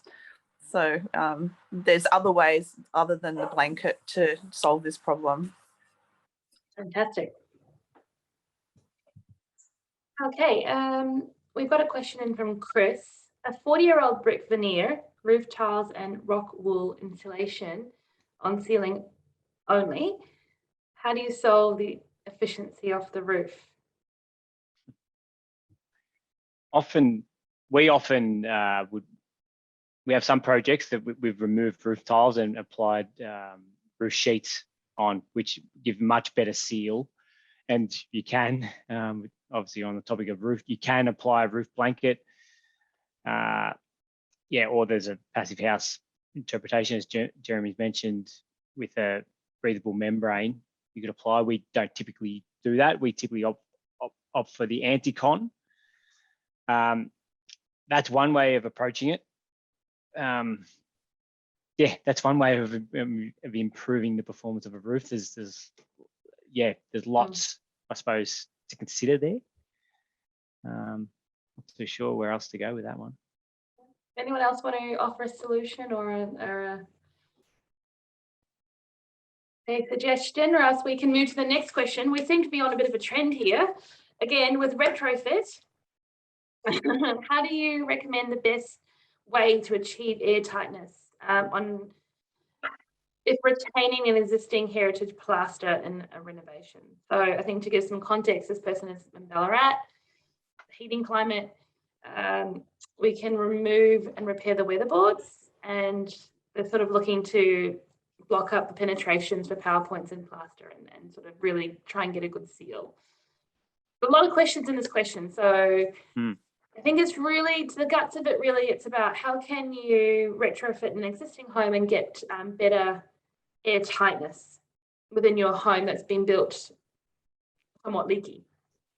So it looks like they're willing, we can remove and repair weatherboards. So yeah, for sure. If you're removing and repairing weatherboards, you can insulate that wall, of course, and apply a membrane, no doubt, and that'll get it a lot more, stop a lot of leaks. Certainly in an old home like that, you'd want that up in Ballarat. It won't really have I mean, as Jeremy mentioned earlier, plaster does act as an air tightness sort of layer to some degree, not completely, but every bit helps. But certainly applying a fabric to the exterior of the home, will help greatly. And you could also apply a ventilated cavity there as well. Well, I mean, if it's ventilated or not, there's a lot you could do. Thanks, Simon.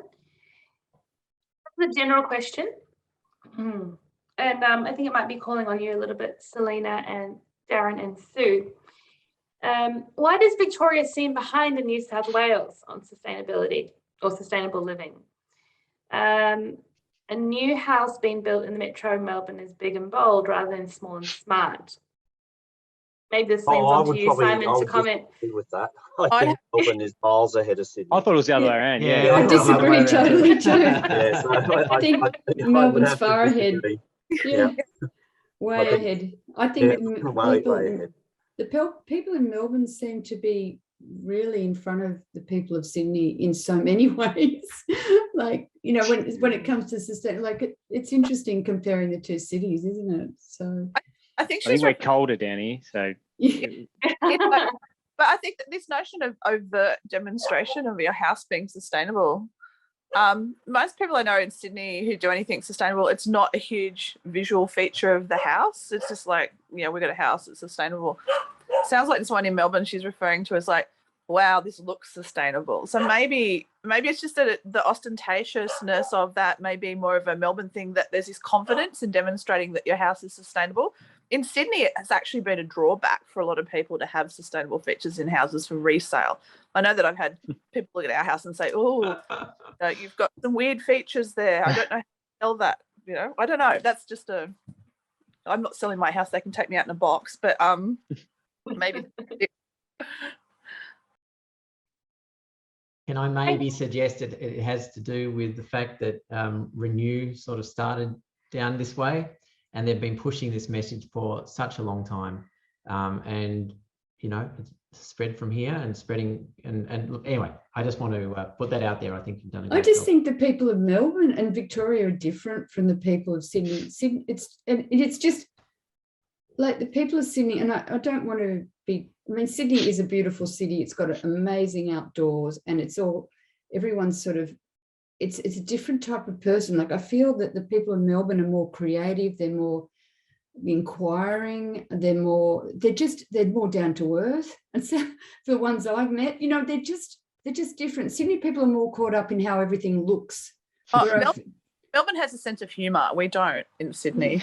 And it's also more like a big country town. It's much. I can tell you what, we need this after the week we've had. We've sparked a big debate.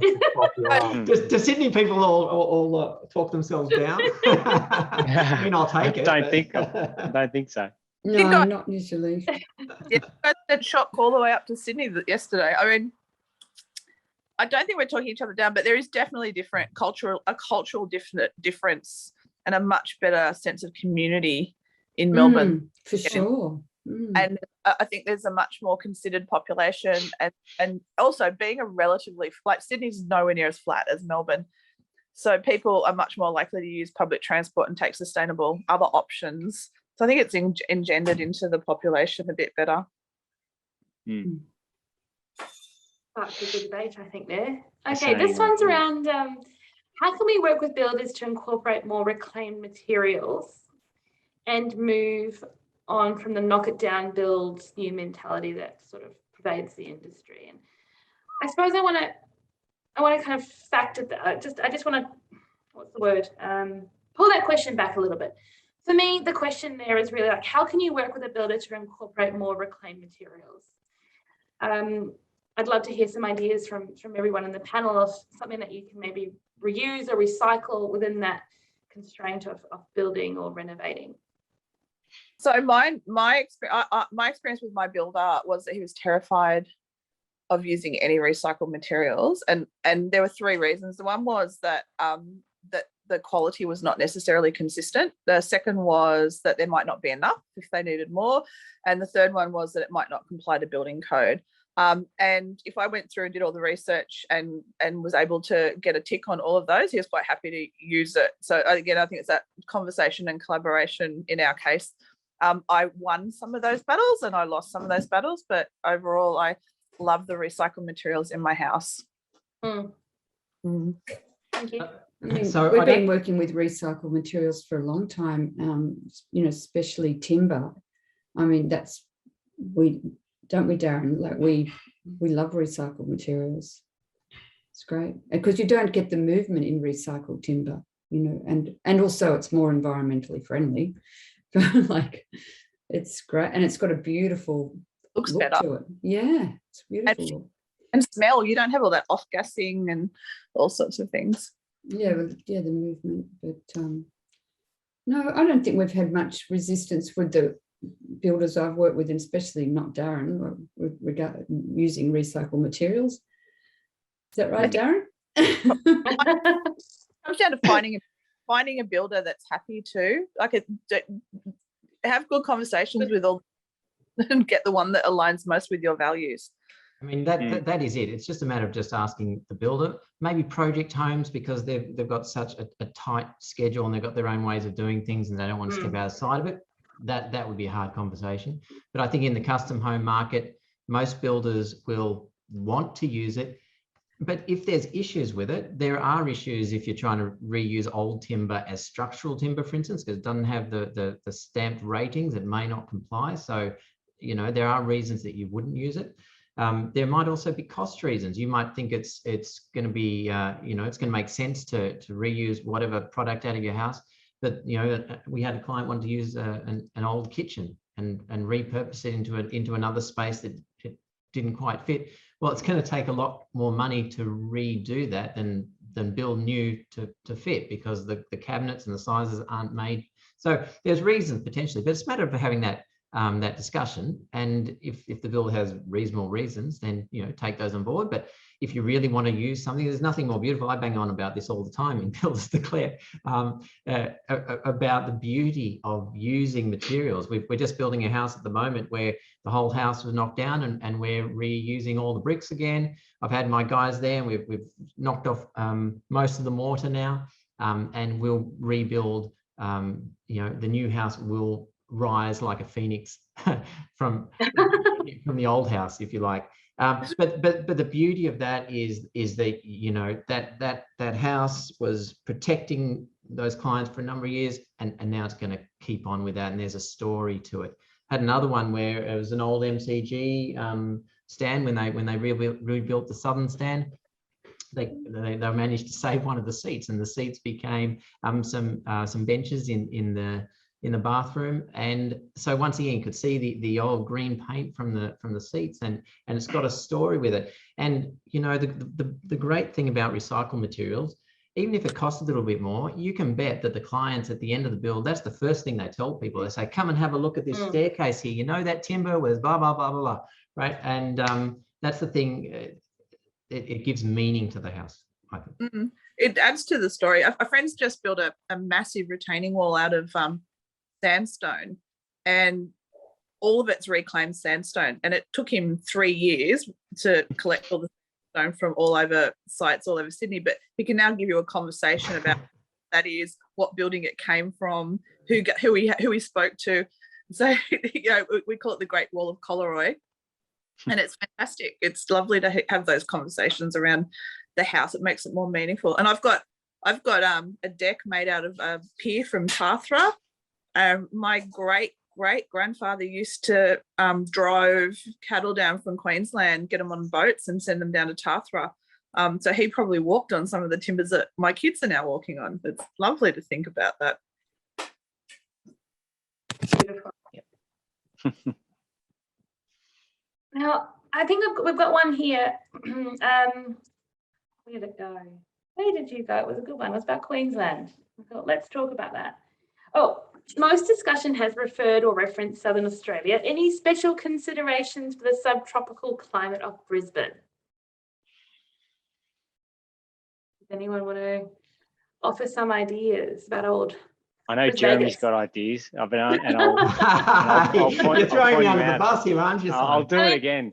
It's an interesting one, and I think it leans to that previous question around culture and values almost dictating architecture.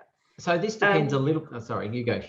Yeah, well, no, I'm interested to hear what those, because of the climate dictating the sustainable measures, how's that shaped the architecture that's sort of prevalent?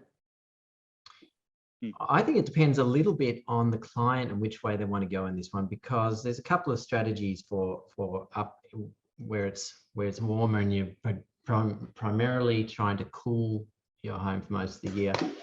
The traditional one from passive solar point of view is, nice big eaves up on stilts if you can, to get a bit of airflow, and a narrow design, and you want to look at where your breezes are blowing, particularly in the afternoon, and looking at openings on either side of the structure. Typically a reasonably lightweight structure rather than a heavy mass structure, something that as soon as the sun goes down, it can cool down quite quickly. And maybe under the house you have a heavyweight structure that you can use during the day, and then move upstairs and that sort of thing. A little bit like a termite mound. You'll have part of the termite mound where they go during the day and part where they go at night time. So that's sort of the passive solar way. But more and more people are flicking on their air conditioners and starting, if you're starting to condition your house all the time, well, that's when you might want to start thinking about making sure that the building fabric is really good, so that it can run efficiently. So a little bit will depend on, it'll depend on the client and how they want to. If they're the sort of client that loves running their house like a yacht, opening doors and windows and go that way. If it's the sort of client who isn't going to be that fastidious, but they want a very stable temperature all the time, well, then you sort of take on a little bit more of the sort of construction types that we have down south, or passive houses. Yeah, if I was building in Queensland, I'd still build to the passive house standard and incorporate passive solar principles, of course, because you could, when you've got the perfect days, you can open it up and get all the beautiful cross ventilation. But when you've got those extreme hot, really hot days, you're going to have that level of comfort where you don't need to continually put on an air conditioner. You only might just need to put on the air conditioner for a few hours and to bring the temperature to a comfortable level. And then it's just, and it works. You get the building to perform for you in those in extreme weather events, particularly. And even with the bushfires, now with the heat recovery ventilation unit, the filters that we can fit with it will help with the air quality inside. So it's a lot healthier. So it's a healthy build. So as I said, the mold and condensation issue of any tropical climate too can be built out with passive house construction. So I still feel that passive house is suited for all climates, and we just input it into the PHPP software. And depending where you want to position your airtight layer, it'll pump out how well it's going to perform. So that's my little bit there. Yeah, I would agree equally that it's appropriate in every climate, based on building science, and building science applies in all climate zones at all times. I was just going to add that I've seen some stunning features on very old Queenslanders, and I can't remember the name of the architect, but I stayed in a house once and they had clerestory windows through the entire house that you could that also had blinds on them, so you could make it as bright as you like into the center of the house or close it off. But they swung as well as locked into place so that they could be used to create a breeze throughout the house. And some of these features, the old tech, are actually probably just as useful now as they were back then. Yeah, I think something that's got to be considered by, you know, in all the states is just the resilience of the buildings. Like, considering we're going to have to come to terms with the fact that the climate's going to warm and we're going to be struggling through hotter summers, drier summers, and whatever that ultimately looks like. It's, you know, far more critical that buildings are resilient, and what we design now really needs to be seen through a lens of what will we be living with in 20 years' time, not what is good enough now. I think resilience is the key to sustainable buildings at the moment. Yeah, I think that's a great point.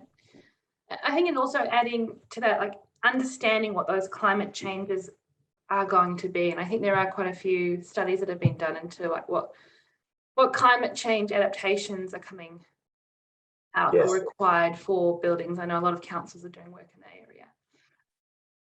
Okay, this is a question about NATA's rating for renovations. If you're aiming for at least 7 stars, does that need to apply to the original part of the house or just the extension? Yeah, the whole house. The whole house. So the NATA's rating tool is a whole house tool. You can't just do a rating on part of a house. If you don't meet the 7 stars, the building surveyor will typically have some discretion as to whether, well, sorry, let's say that again. If you need to do a lot of work to the existing part of the home to bring it all up to the 7 stars, if that's what you're going for, and that is a cost issue for you, the building surveyor will typically have some discretion. And in that case, you would do a before rating and an after rating. You would show that the new house, even though it doesn't meet the 7 stars, is improving what's existing there. And then that would get submitted to the building surveyor as part of a performance solution, and then he would make a judgment call as to whether the extra cost to bring up the existing part of the house to the new standard is worth it or not. Yes, they're somewhat treated separately, aren't they, Jeremy? Like we've had some, I mean, we treat them separately just to, I suppose, gauge the performance that it's going to sort of deliver, really.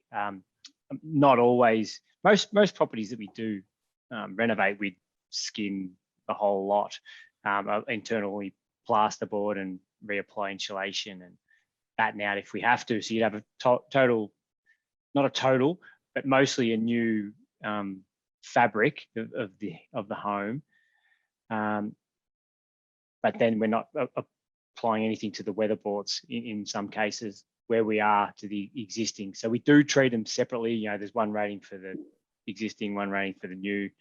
But of course, as Jeremy's saying, the building surveyor wants to get it to, well, 6 at the moment, but potentially 7 coming soon. I mean, it's a tricky one because if you're tackling your renovation in stages, then and not doing anything particularly structural, then you can kind of almost, but you want it, you're sustainably minded. It's like, where do you kind of sit within the realms of getting the ratings? And then if you're doing something that's more extensive and it's a cost problem, then it's kind of a little bit of a chicken and an egg thing, I think. Well, when we did ours, there wasn't 7 stars and it was all emergent. And we had this problem that we were doing it in tranches. And so we didn't get hung up on getting the rating. We just got hung up on making the project to our own milestones. It's really, at the end of the day, what's doable. Are you making an improvement? Any improvement's better than nothing. And if it takes longer, then it takes longer. I mean, it's really a tool, I think, that's ideal only for a new build. I don't think it's been well designed to cope with a rebuild with Reno on the side.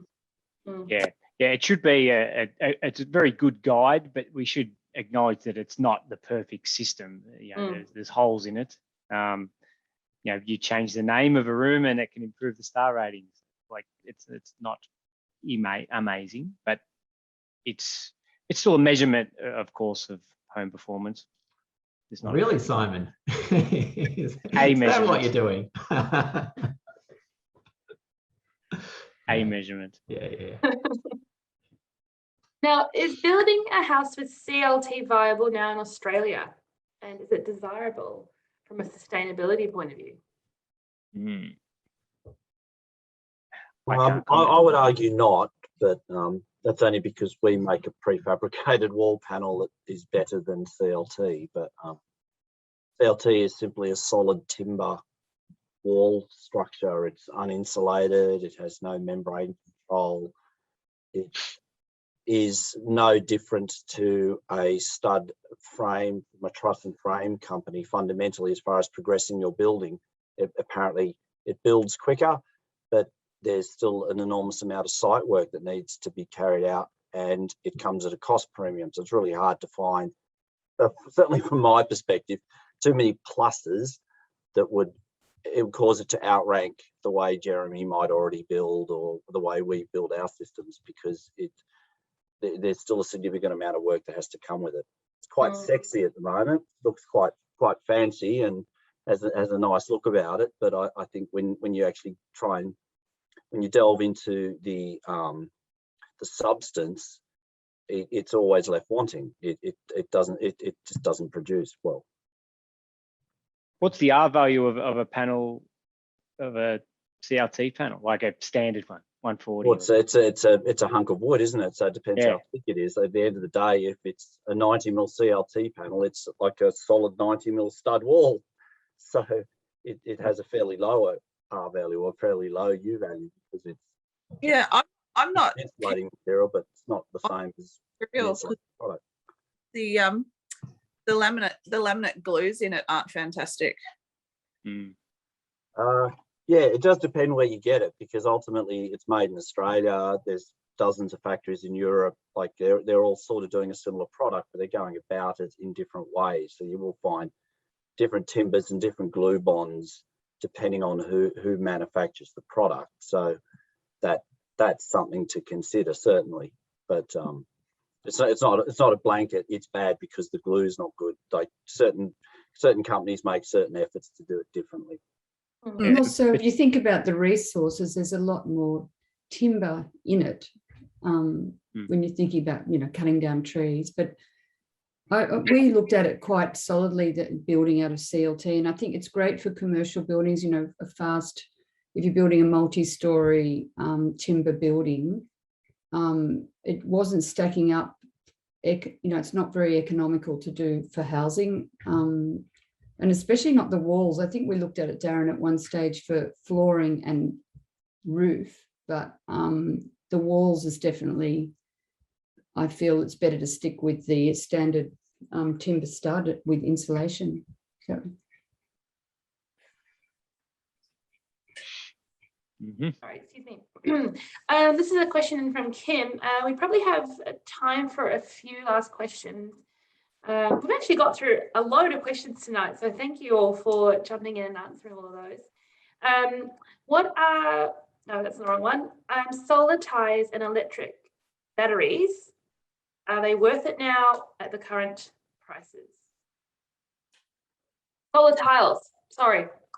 Solar tiles and electric batteries, that didn't come out right. Any insights? It'll just depend on your build, won't it? And if you're doing a tiled roof and you want to have the built-in look of a solar tile rather than a bolt-on something on the roof, that's the way to go, but you are going to pay a premium for that, as you pay a premium for anything else that is a little bit fancy or outside the norm. From what I know of batteries, from what I understand, is that they're starting to get to a point where they make sense, but it's still sort of a line ball and might be just on the wrong side of cost effectiveness, in that by the time they've paid themselves off, and this will definitely depend on your house and the people living in your house, and whether they're home during the day, they're not home during the day, all that plays into the cost effectiveness of having a battery or not having a battery. So you really need to do your own sums. but at the same time, I think this is a technology that obviously is going to become more prominent in the future, whether it's batteries on your house, whether it's vehicle to grid, where you use your vehicle, your electric car as your house battery. This is, if you want to do it, if you're a person who wants to do it, even if it's on the wrong side, sometimes it's worthwhile leading the charge, getting out there, because it's people who do that prove the system, that iron out the kinks, that make it more cost effective for everyone else, if you like. You always need the people to go first. So if you want to do it, go for it. But it's probably not the cheapest thing to do at the moment.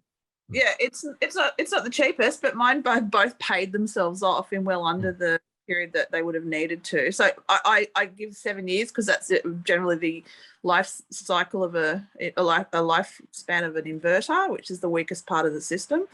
Both my systems have lived longer than 7 years. I've just put in a battery. It's Australian built battery. Wouldn't waste my time on the Teslas.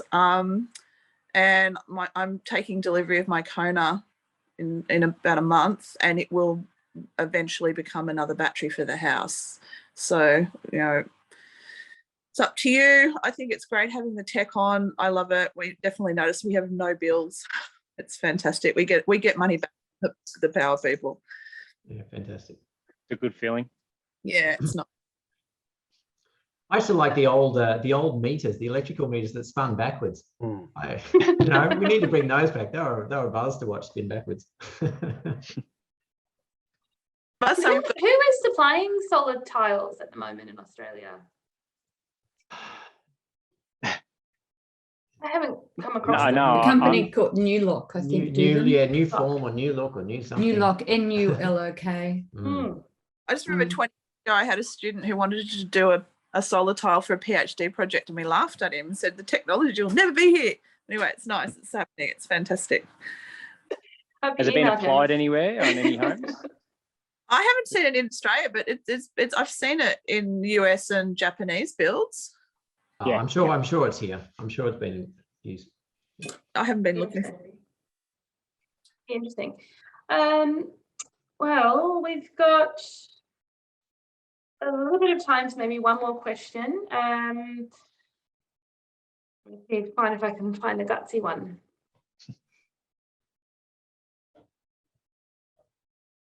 Okay. Could you consider insulated concrete forms for a passive house? I imagine the required air tightness would be easy to achieve, and there'd be a large thermal mass. Well, Darren, do you want to answer it? I'm just trying to understand the question. Could you consider insulated concrete forms? I can read it. Well, look, essentially, passive house is not prescriptive over the materials or the methodology that you use to build it. So you can build a straw bale passive house if you wanted to. It doesn't tell you what materials to use. So theoretically, yes, you could build that type of structure. One would probably want to be sure why, because by using an insulated product, you lose the benefit of the thermal mass, if that's what you want to get out of it, because it's an insulated concrete paneled wall or something. So I'm not quite sure how you'd get any benefit from it in any case. But yeah, you can build a passive house from anything. How about one more for good measure? What are the panel's thoughts on hemp blocks with a lime fender? Yes. Yes, cool. Yes, we all say yes. Yeah. I so wanted to build in hemp, and my council wouldn't let me. But I've been working with Great Envy, other people build in hemp, and render. Great. Yeah, It's a healthy build. It filters the air. It's the most environmental product in the planet. Yeah. So why wouldn't you use it? Yeah. Are there a good lot of suppliers for it? That's the issue. It's the embodied energy, really just moving it around from place to place. Oh, you go, Selena. Yeah. Oh, I don't know who the suppliers are, but it must be, because I keep seeing more and more hemp builds happening, and it's not on my radar at the moment because I'm not thinking of building in hemp anymore. But you can get it up the Northern Rivers. Northern Rivers have it. Yeah, there's a hemp association, and Beatrice Kumungajan leads that, and she would know. You can just Google it. Google. She's a friend of mine, Beatrice. Yeah. She's been advocate. She's fantastic. She knows so much. Yeah. I have to leave, everyone. Nice Yeah. being involved. Thank you very much. Soon. Thank you. Thanks, Darren. Thanks for joining us, and thanks for answering all those Thank you, everyone. questions. Really Cheers, bye. appreciate it. See you. Bye. Well, that might be time to call our webinar, folks. Thank you so much for coming along. Big thank you to our panel. Jeremy, thank you very much. Sue, thank you very much. Simon and Selena, thank you so much for taking the time out tonight to come along and answer all these amazing questions and share your experiences and your knowledge with everyone who's been here tonight. I've certainly learned a lot. I've written a whole page of notes. Yeah, well done. It's always fun, always fun. And thank you again, everyone who's here today. I think there's some notes in the chat, and I can see there's so much of chat been going on. It's been a really wonderful webinar and really, really informative. Jump onto the Sustainable House Day website. There's loads more events that they've got going on over the next 2 weeks. It's a great time to sit back and learn, particularly if you're stuck at home, as most of us are.